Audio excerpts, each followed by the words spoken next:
Today, I want to talk about the question of how we keep believing in God when believing in God is hard. Not all times of faith are equal. Sometimes it is harder to have faith than in other times. And the question is, how do we continue in faith when faith is difficult or challenging? And we've all had different experiences or moments in our lives when we've noticed in our own faith life, this seems to be an easier moment or time to have faith, and this seems to be a more difficult time. This question, the idea of sort of how do we believe in God when believing in God is hard, seems far away from us at first, but with every great question, there are all sorts of personal dimensions that bring the question home, that help us to see the ways in which the question that we're asking actually overlaps and intersects with our lives. Sometimes when we ask the question about how to endure in faith when it's hard to do so, we're not really asking a faith question, we're asking a community question. We think to ourselves, I have a community that I know and love, and it's a faith community. And what were to happen to my relationships to that faith community if I were to go through a difficult time, a time of challenge, or a time of struggle in my faith? Would my relationships with my community be sure and secure? And in that moment, we're not really asking a faith question, are we? We're asking a belonging question. We're saying, how do I know that my relationships can stay intact? And in order to make sure that's true, I need to make sure that my faith life stays intact. Sometimes we're asking the question of, say, cost or eternity. We have people that we know and love, or maybe we have questions about our own sense of security and assurance and salvation with God, and we think about ourselves and we think about other people that we know and love, and we think, I want them to know that there's a good God who loves them, who wants a relationship with them, starting now and into eternity, into forever, age of the ages. And we look at that and go, but faith just feels so hard sometimes. And some people seem to be going through obstacle after obstacle that keeps them from that faith. How can I help them have faith when their life is set up such that faith is just, often by circumstances that are not of their own choosing, difficult or harder to come by than it is for other people? And in that moment, again, we're not really asking a belief question. We're asking a cost question, a worth question about the value of a person and how they can come into a relationship with God in eternity. Sometimes we're asking a peace and stability question in our own lives. We got into the faith game, for those of us who are in it, thinking often that faith was going to be a source of peace and security and stability. But so often, actually, when faith is hard, in times and contexts where faith is hard, faith can feel exactly like the opposite. It can feel like a source of constant struggle and challenge and questioning that we go through. One time when I was in theological school, I was walking to a class down a busy street in the late afternoon, and I saw over, just out of the corner of my eye, this guy passing me on his bike, biking down the middle of the street. And he was up on this bike. It was kind of a tall bike, and he was biking with no hands. No hands on the handlebars. Not literally no hands. That would be a different story. He had hands, but they were not on the handlebars. And he was biking down the middle of the road.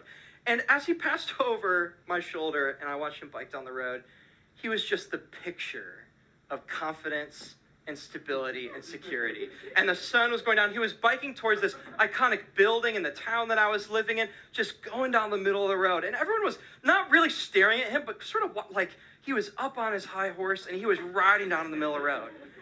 And all of a sudden, he lost his balance, and the wheel turned, and he, bam, plummeted to the ground really violently. I mean, he was okay. He got up, and he was fine, but it was shocking. I mean, he fell really hard. There were about 20, 30 people. Someone's outside, group of people were outside the pub, and there were a lot of, a good amount of people around. And when you first heard him, boom, hit the pavement, and then you heard everyone go, like on the street around. I mean, it was shocking. Just the moment before, riding into the sunset, a picture of security and stability, and bam, collapsed, smack onto the ground. And sometimes we can feel like this in faith. Sometimes when we're asking the question of how do I endure in faith in God when faith is hard, we're asking the question of saying, I feel like I am up here on this bike, and I thought I was going to be doing the whole look ma, no hands thing in my faith life, but often I feel like I'm just sort of shaking back and forth, and so what do? I grip the handlebars as tight as I can. I'm gripping the handlebars of my faith life, and I'm just holding on because I cannot fall down from here. And it can feel at times then, like when we talk about enduring in faith when we're in the midst of challenges and challenging times, that the solution is to grip. It's to hold even tighter. It's to say, how tightly can I hold to this thing and cling to this thing such that I don't fall down? It might seem like that in the first place, but what I want to put before you today is that continuing to believe in God when it is hard is possible. First of all, it's possible. It's very possible. And it has everything to do with what God is doing and what we are looking for in terms of the work and action of God in our lives, and has almost nothing to do with our own efforts in faith. We're going to be beginning a sermon series today called, Why Does It Feel Like God Isn't Real?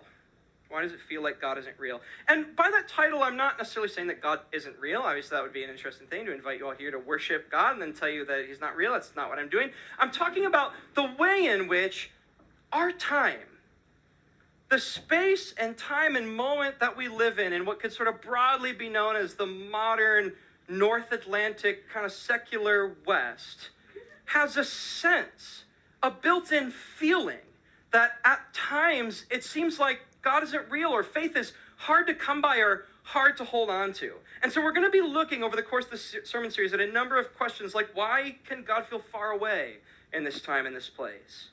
Why are people leaving, or maybe even worse sometimes, uninterested in faith? Why is it that people seem at times just totally uninterested in the question of faith to begin with?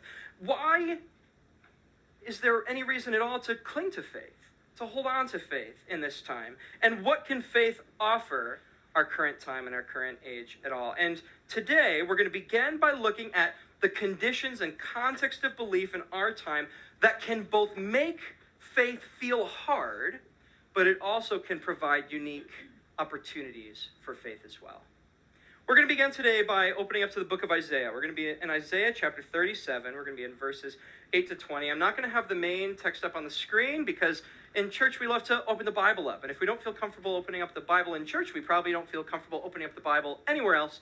And we need to grow in our facility of opening up the Bible. So we actually have Bibles right there on the left in the hallway. You can take them and keep them if you don't have a Bible, or you can pull out a device and follow along on a device. That's totally fine as well. I'm going to read the text aloud so you can also just audibly follow along as well. Again, the text is Isaiah chapter 37, verses 8 through 20. The Rabshakeh returned and found the king of Assyria fighting against Libnah, for he had heard that the king had left Lachish.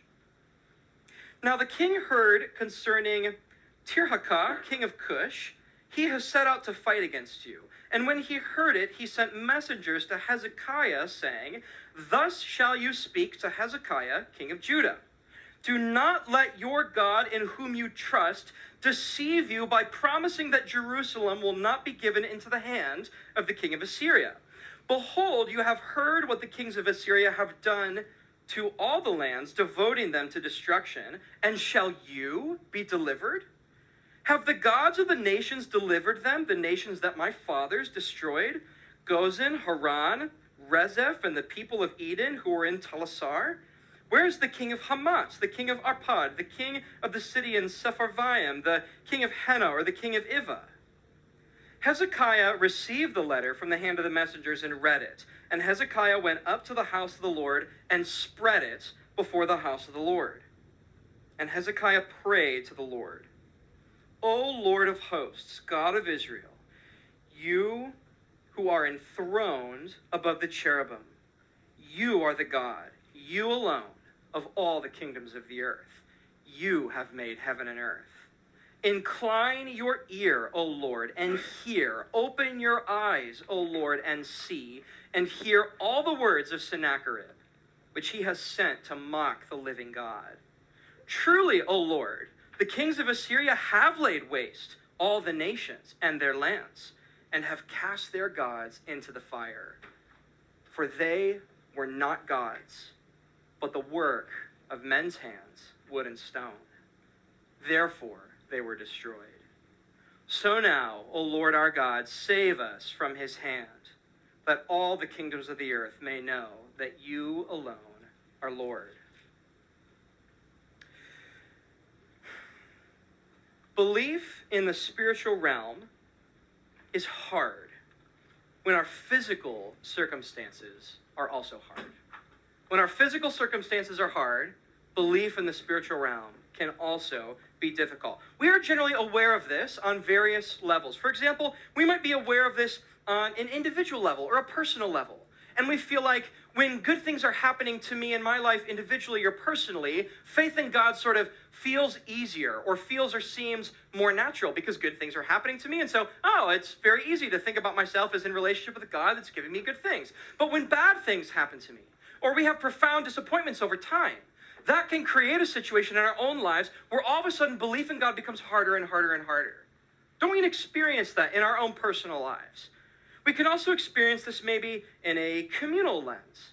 When in a community context, when we are around other people who also are finding it easy to believe in God, when we're around them and supported by that kind of community, we go, oh yeah, belief in the spiritual realm, belief in God, belief in the idea that God's present with me and moving in and through my life is easier in that context because I'm around other people who are also believing that thing.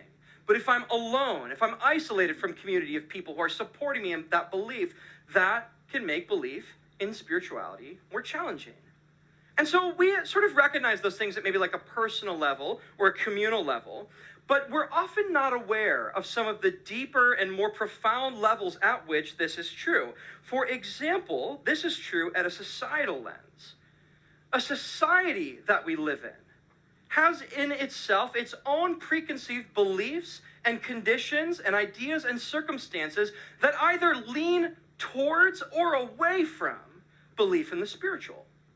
This can not just be true of a society, it can be true of an age. It can be true of a historical story, of a multi-hundreds of years development that tells the story of who we are, what time we live in, and how we got here. That whole story, which honestly, we have trouble grasping or understanding in the first place. We're just like born into the moment we're born into, and we're just like, I'm just trying to make it through my day. I don't really understand the hundreds of years of currents that got me to here. I just know I'm here, and I'm doing my best to live in it. But the reality is, we stand in a moment in time, in a cultural spot, in a societal spot that isn't neutral. It leans towards certain things and it leans away from certain things, and those things predispose us towards or away from belief in spiritual reality. We see an example of this in this biblical text today. The text that we're looking at today shows a key moment in the history of the ancient Judahite kingdom. God's ancient people, Israel, were at one point under the reigns of David and Solomon. They were part of a unified kingdom known as the Kingdom of Israel, but it split ultimately. They had like a civil war, and it split into a northern kingdom called Israel and a southern kingdom called Judah. And this moment is showing a key moment in the life and the history of the southern kingdom of Judah. And it's the moment of the drama and the pressure that is brought onto them by the expansion of the Assyrian Empire. And this map that's shown here, this map shows the full scope of the ancient Assyrian Empire at its height. It was massive. It covered a huge range of geographical terrain and cultures, and they conquered people group after people group after people group as they spread. And Assyria's sort of capital, it switched around to a couple different places, but you might recognize Nineveh. At one point, that was one of its capital cities, which you can see there in the middle of the picture above the word Assyria. Assyria was always trying to get down to Egypt, which is why it spreads down to the left. Of course, the whole purple is the range, of course, of the Assyrian Empire. And you can see, I've drawn a couple little circles there, just so that you can see comparatively the size and might and weight and magnitude of the Assyrian Empire versus the kingdom of God's people, Israel, and then Judah. By the time we get to Isaiah 37, and the expansion of the Assyrian Empire is on the doorstep of God's people in Isaiah 37, they're not even the unified kingdom anymore. They're the sort of siloed southern kingdom of Judah. And so that yellow circle that I've drawn there, that's basically the biggest that the kingdom of God's people, Israel, ever was. That yellow circle covers the geographical terrain that at their most expanded, they ever controlled. And the small inner circle, the little light blue circle, is the size of the kingdom at the time that this is happening in Isaiah 37.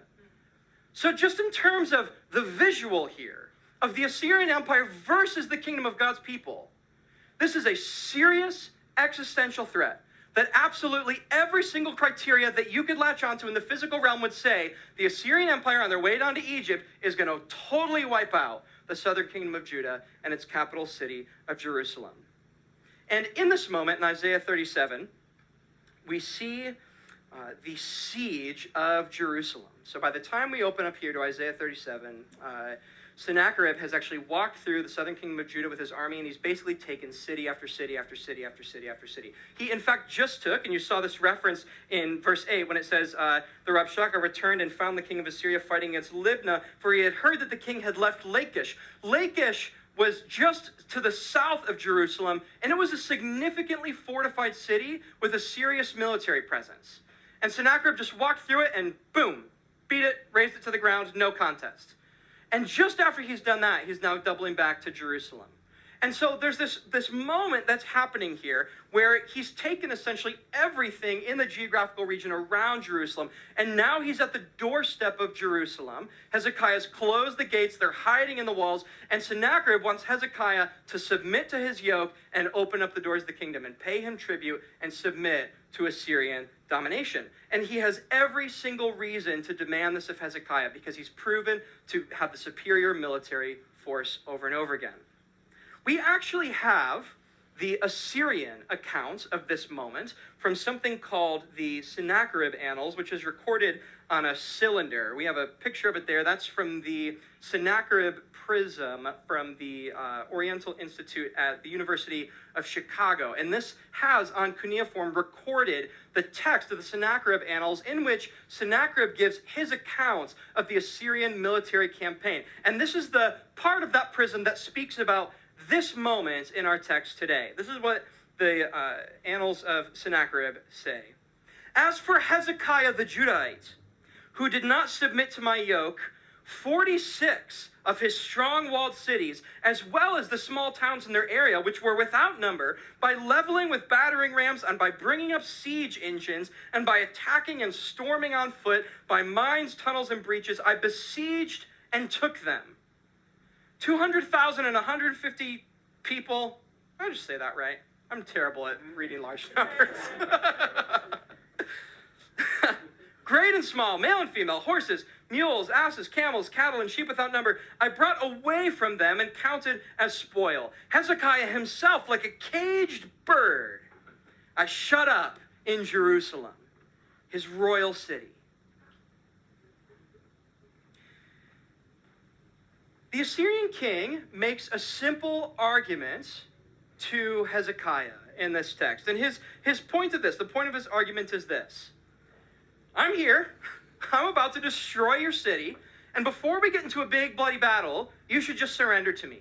And the only reason why you wouldn't surrender to me is because you think your God is going to fight for you and deliver you out of my hand. And he says, do not believe that your God can save you. That is the major point that the Assyrian emissaries are trying to drive home. This is what the text says in verses 10 through 13. Thus you shall speak to Hezekiah, king of Judah.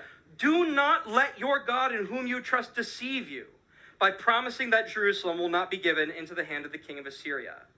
Behold, you have heard what the kings of Assyria have done to all the lands, devoting them to destruction, and shall you be delivered? Have the gods of these other nations delivered them, the nations that my fathers destroyed? The Assyrian commander here says, do not believe that your God will save you. And here's the thing. This argument is built on evidence. He's asking Hezekiah to think rationally according to the world as he knows it. He says, your God can't save you. Did any of the so-called gods of the other 46 of your strong walled cities, did your God fight then and save them? Did any of the other gods that the other peoples and towns and cities, but did those gods save them? Why is your God any different? It's not. This provides to Hezekiah a serious challenge to his faith, a serious challenge to his belief.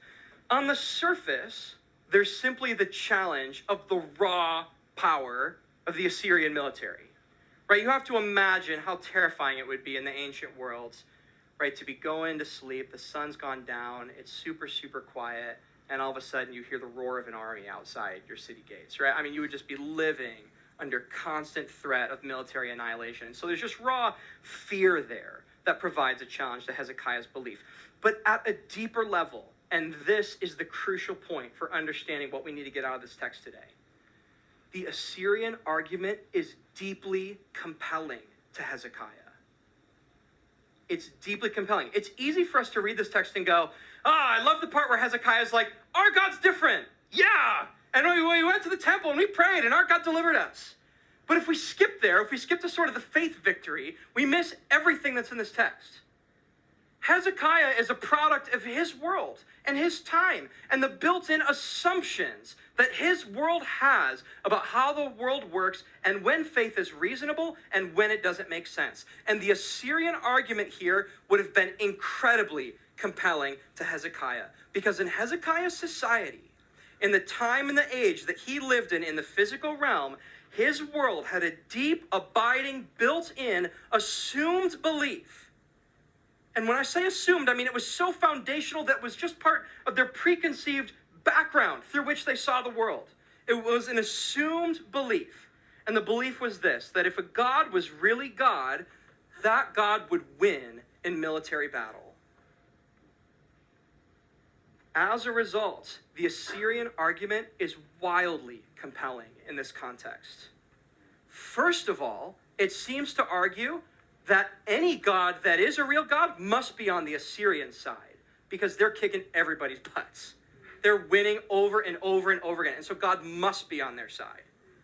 Secondly, the argument that we're simply not physically different from any of these other small kingdoms that are around us, and so our God probably isn't any different, is a powerful argument.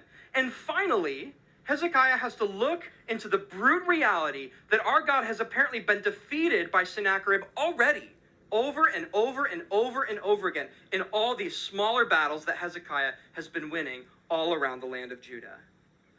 This challenge to Hezekiah's belief is a profound challenge at the deepest level of the assumed background of the beliefs of the society that Hezekiah believed in. And it would have felt like to Hezekiah.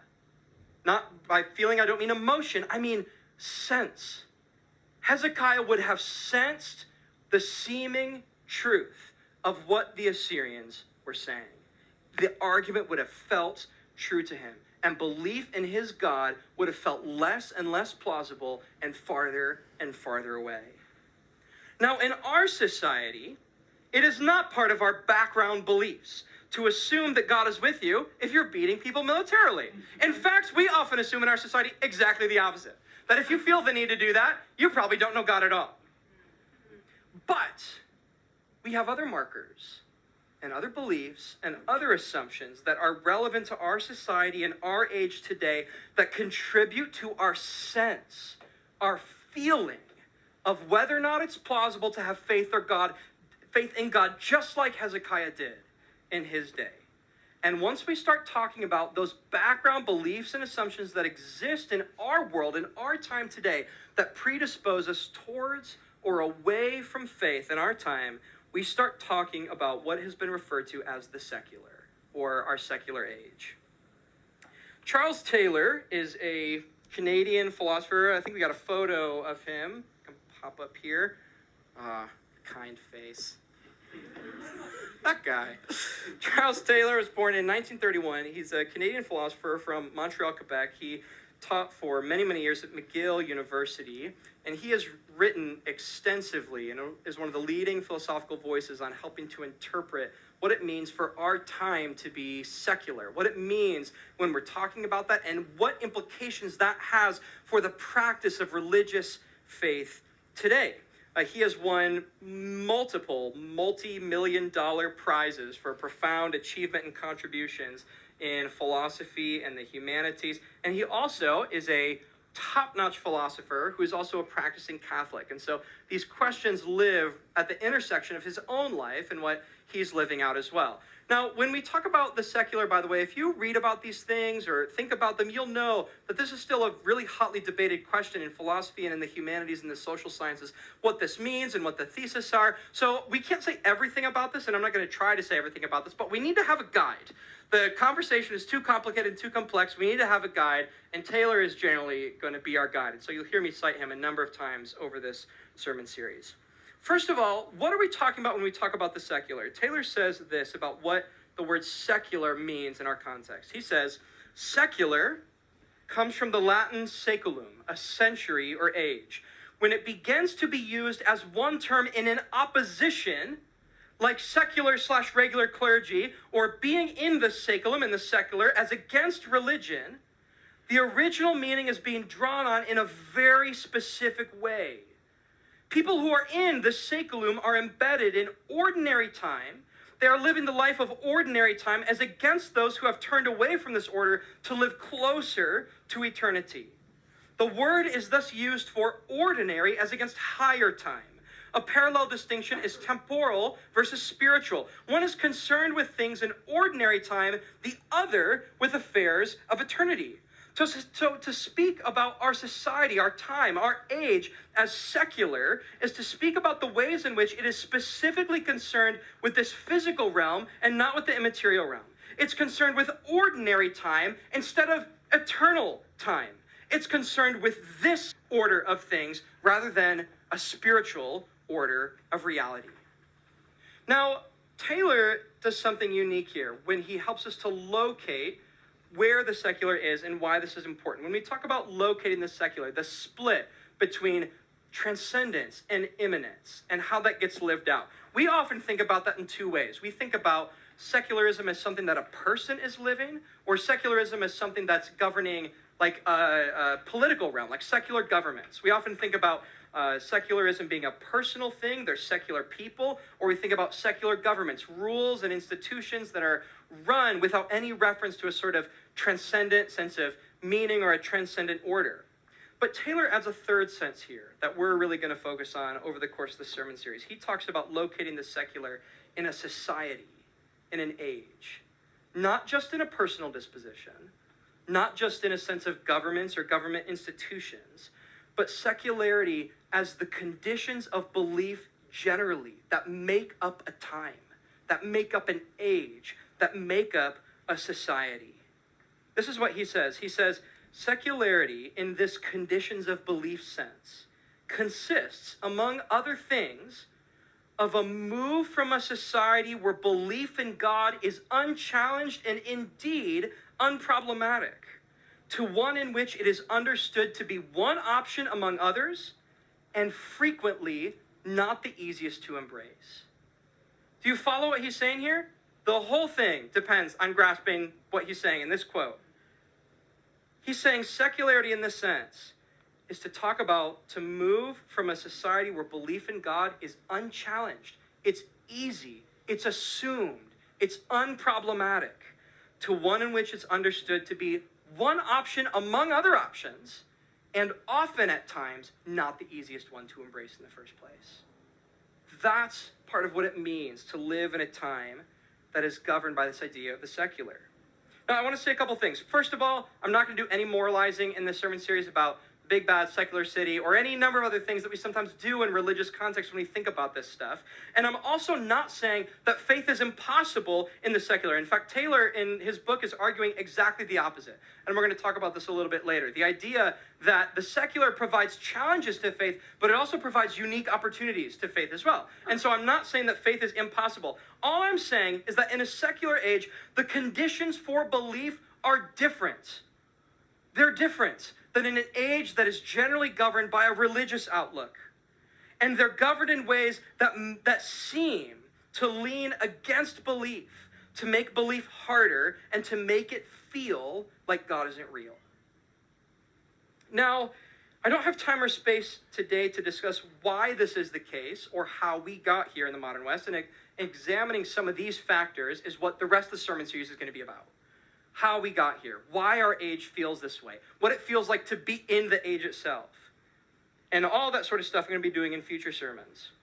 All I want to establish today is the nature of the secular and the reality of it in our society, and in cities like ours all around the world today, the basic challenge and opportunity that it poses for faith.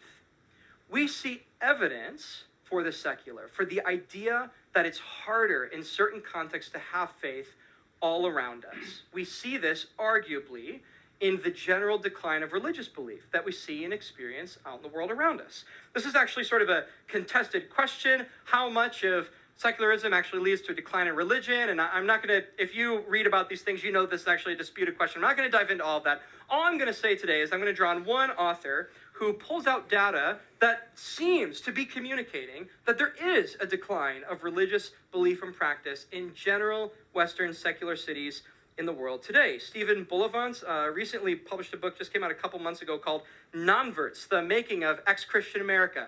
And what he argues in the book Nonverts is that there's a phenomenon of what he calls non-version, conversion away from faith for people in secular societies that actually runs according to certain tracks and paths and narratives that are pretty clearly identifiable, and that this is becoming a thing that a large swath of society is doing, millions and millions of people. As he wrestles with the latest survey data, he argues that there are 59 million people in the United States that have identified their religious affiliation as none. That's 1 out of 4 American adults that would say our religious affiliation is none. I have no religious affiliation. And the thing that is important about these statistics is that the rate of people identifying as none in the last 20 years is happening at 2 to 3 times the speed as it happened in the 20 years previous.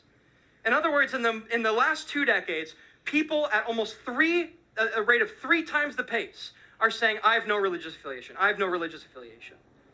Now, of course, that doesn't mean they're not saying I have no spiritual search going on, or it doesn't even mean I don't believe in God, but it's just saying that people at an increasing clip in the United States are saying, I have no religious affiliation. And there are different ways to interpret that data. Honestly, it's probably a conservative prediction, right? Because you could imagine how people over time in a society that's moving from a religious outlook to a secular outlook, people would be slow to admit that they don't have a religious affiliation, right? Because they would want to say, in order to be accepted in the society, I need to sort of be a good Protestant. I need to sort of be, and so even if they're not practicing their faith in any way, they might identify as a Protestant or a Catholic or something like that to be accepted. But as we move further away from that as a society, the amount of people that feel comfortable saying, yeah, actually, I have no religious affiliation whatsoever, is increasing. And it's increasing at a pretty quick rate. I think anecdotally, this maps onto the experience of many of us. If you're really involved in church or a religious community, you might have elements of your experience where you feel really surrounded and well plugged in to a community of faith and to people who are living their lives in relationship to faith. But for many of us, the people that we know and love, our family members, our friends, our coworkers, they're people for whom a meaningful dimension of their reality being described through the language of faith seems very, very far away from them. And certainly as we go out into the world, it seems like there are an increasing number of people that think that faith is irrelevant or unnecessary.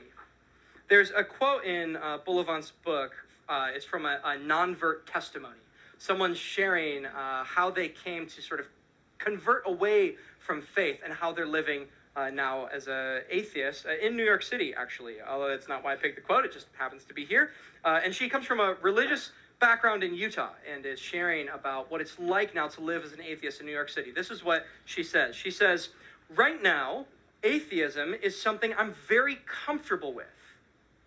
I'm surrounded by people my own age with a wide range of belief systems. It's fairly easy to be a non-believing 20-something in New York City. Look at all the language in this quote that has nothing to do with the content of belief, but the ease with which those beliefs are held. Do you see that in this quote? I'm surrounded by people my own age, right? I've got a peer group that's providing a community where this makes sense. I'm around people with a wide range of belief systems, so it would feel weird to feel super confident in like a truth claim because I'm surrounded by a bunch of people that believe different things.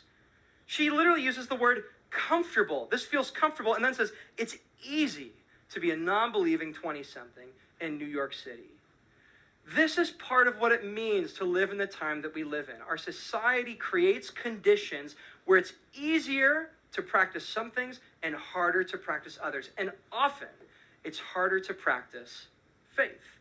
It's harder to practice committed religious faith. So, if our belief in the spiritual realm is affected, made easier or more difficult by our circumstances in the physical realm, and not only can this happen in our personal lives or at the relational level or at the communal level, it can take place at a societal level, where the very society and time that we find ourselves in can put us in a position where we are predisposed on our own to lean towards or away from God. It makes belief feel easier or harder. If all of that is true, is our belief then simply at the mercy of the disposition of the time that we find ourselves in? Do we need to manipulate or move around our physical surroundings so that they become more favorable to faith?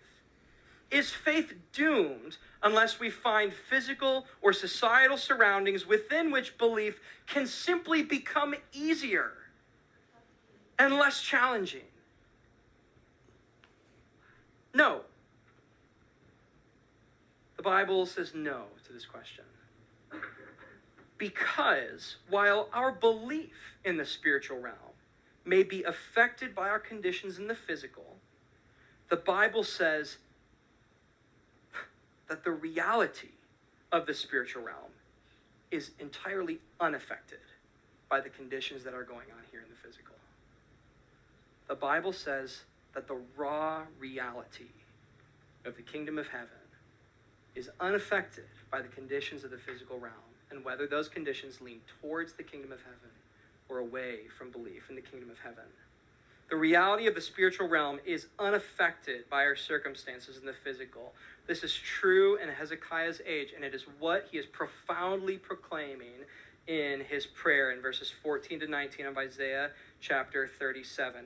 Isaiah does a number of things in this prayer. First of all, when he prays, it says in verse 15, and Hezekiah prayed to the Lord. What's the first thing he prays? O Lord of hosts, God of Israel, who is enthroned above the cherubim. Who's enthroned above the cherubim. That's the first thing that Hezekiah affirms when he prays. He locates the reality of God in the spiritual. Cherubim, angels. We think of cherubs as like, medieval Europe, winged naked babies flying around. Cherubs are beings that are burning up in their nature with the fire of God's holiness, but are never consumed. And Hezekiah, the first thing he does when he is faced in the physical world with the circumstance that makes the reality of his God seem utterly implausible, is he steps out of the physical realm and locates God in the spiritual and says, God, you are the God that is enthroned even above the spirits. And so there's nothing that Sennacherib could say to me about my circumstances in the physical that would change the raw, pressing reality of your existence. That is the first thing that Hezekiah does and says. He locates God in the spiritual realm.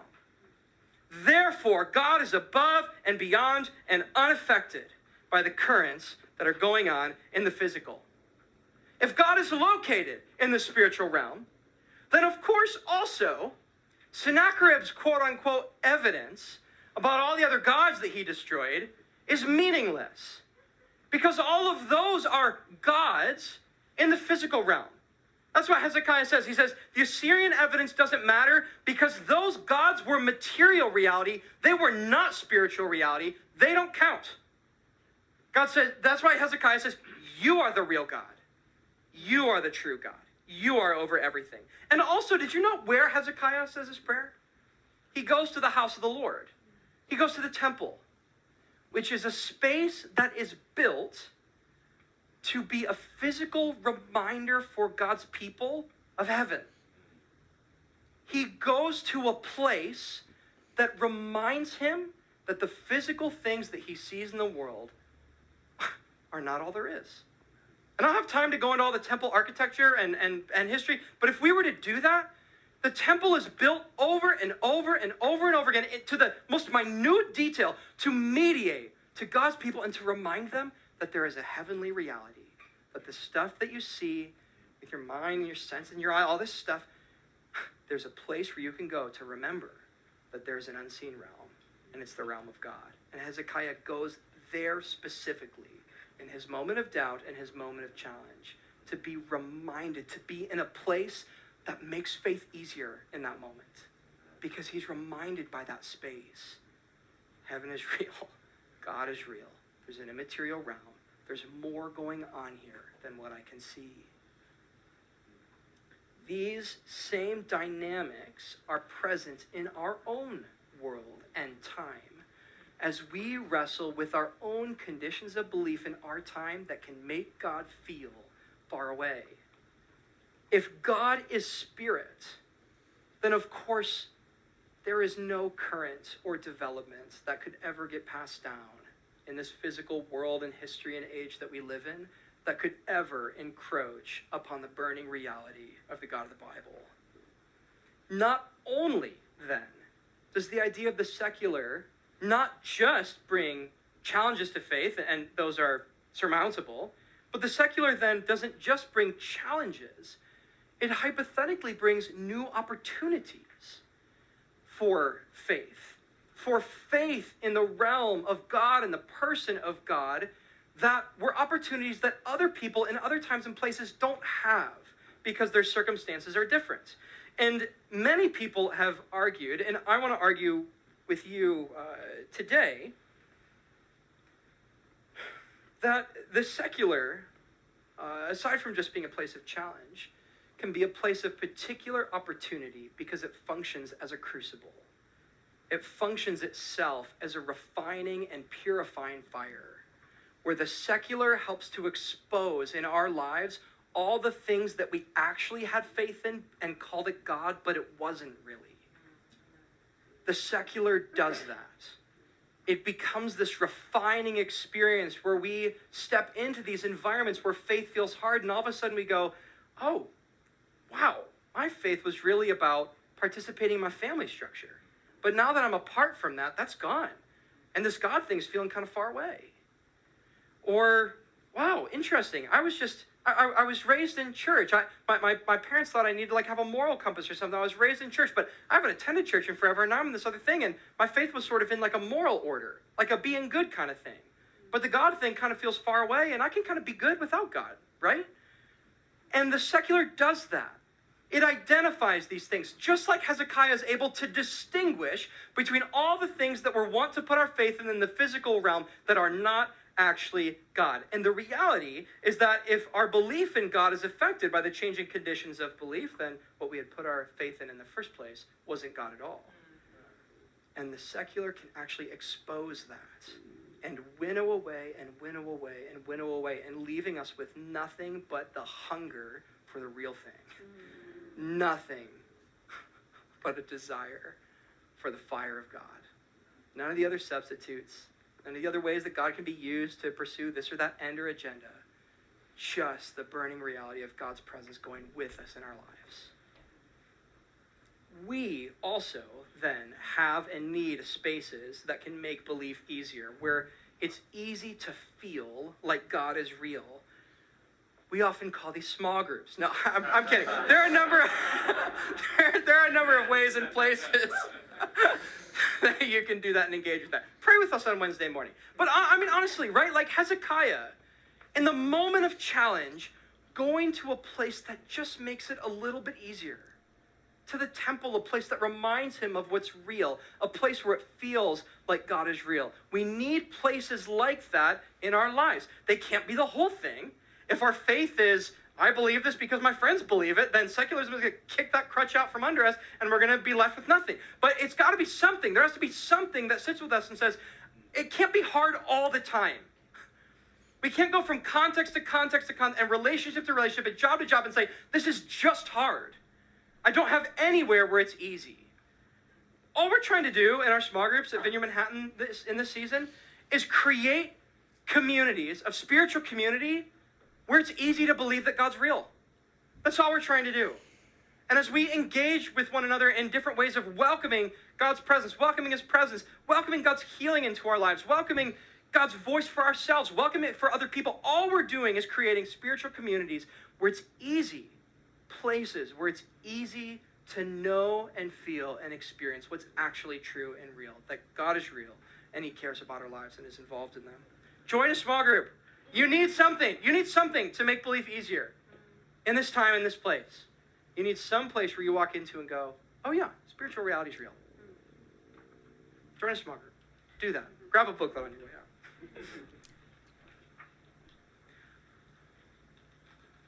As a result of these things, while faith is then not in trouble in a secular age, in a secular time, because the reality upon which our faith is founded, the object of our faith, is entirely untroubled and undiminished by any worldly currents in the physical that think they are challenging God's reality, there is still the question of how to keep going in our own experience of faith when spiritual reality feels so distant and so far away.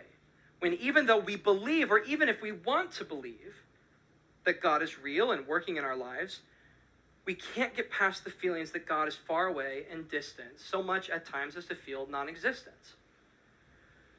But if we're still experiencing that, if that still is our experience, and at the same time, the things that the Bible communicates about the spiritual are real, that God's realm is alive and well and undimmed by currents in the physical, and that it's real all the time, then maybe if we feel like spiritual reality is far from us, the problem has to do with what we're looking for from God and not the reality of God himself.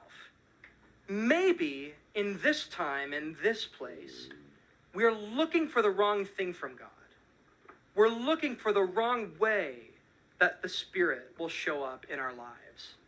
Right? I mean, honestly, how often when we think about like needing to grow in the spiritual life, spiritual life is hard, I need to get better, I need to advance. How often do we think about things like, I need more disciplines.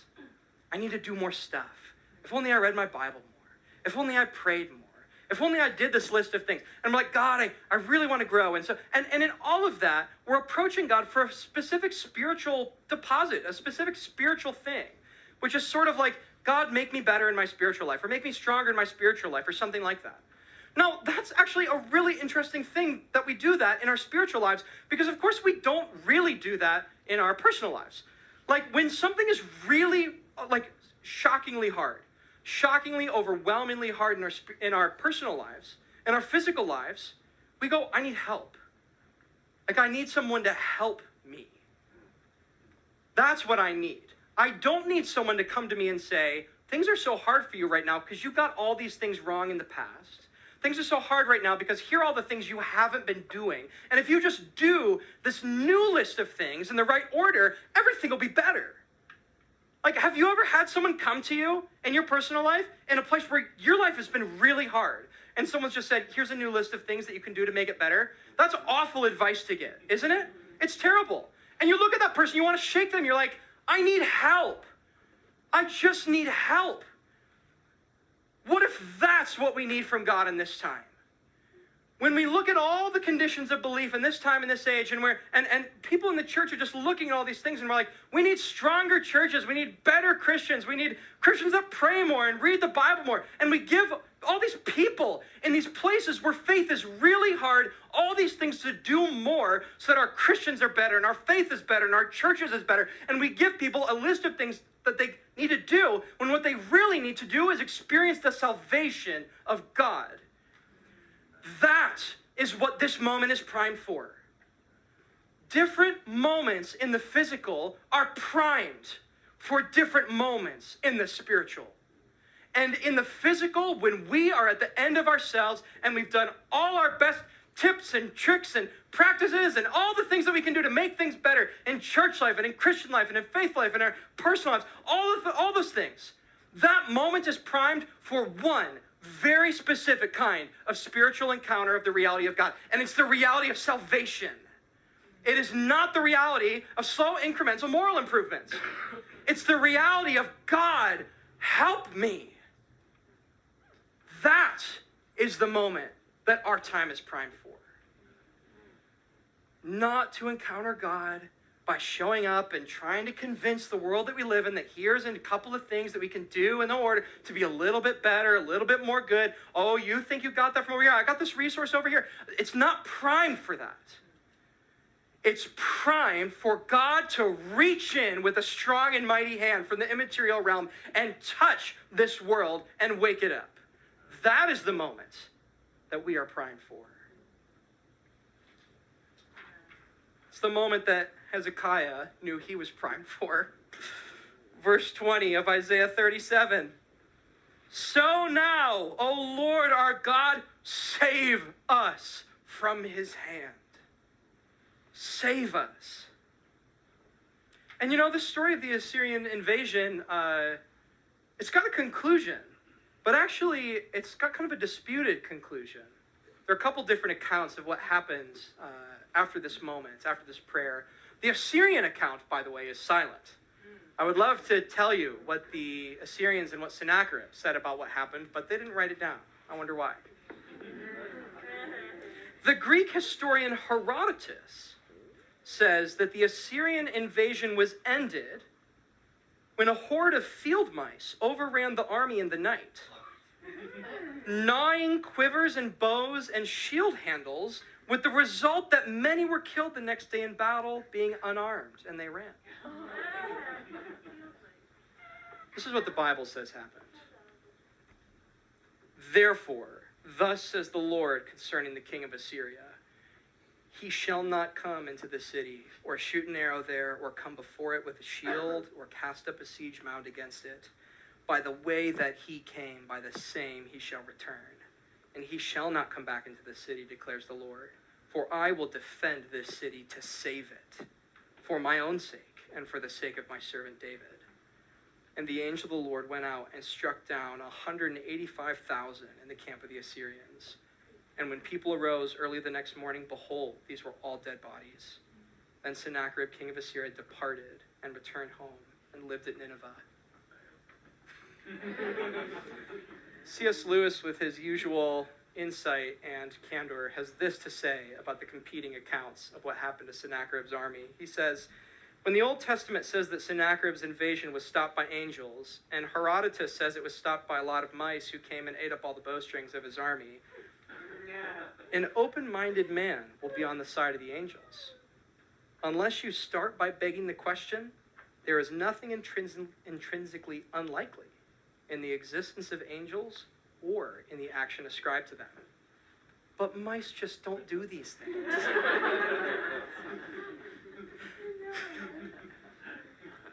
The opportunity for our own personal lives and for the world that we live in today, in a secular age, is to encounter God again, not as a moralist, not as a judge, as a Savior, as the one who in Jesus has the power to walk between the immaterial and the physical, to reach from the Spirit into the natural and raise us and our time up to life again. Faith that is having a hard time doesn't need to try harder. It needs to be saved. It needs to experience the salvation, the reality of the salvation of our God. It needs to be delivered.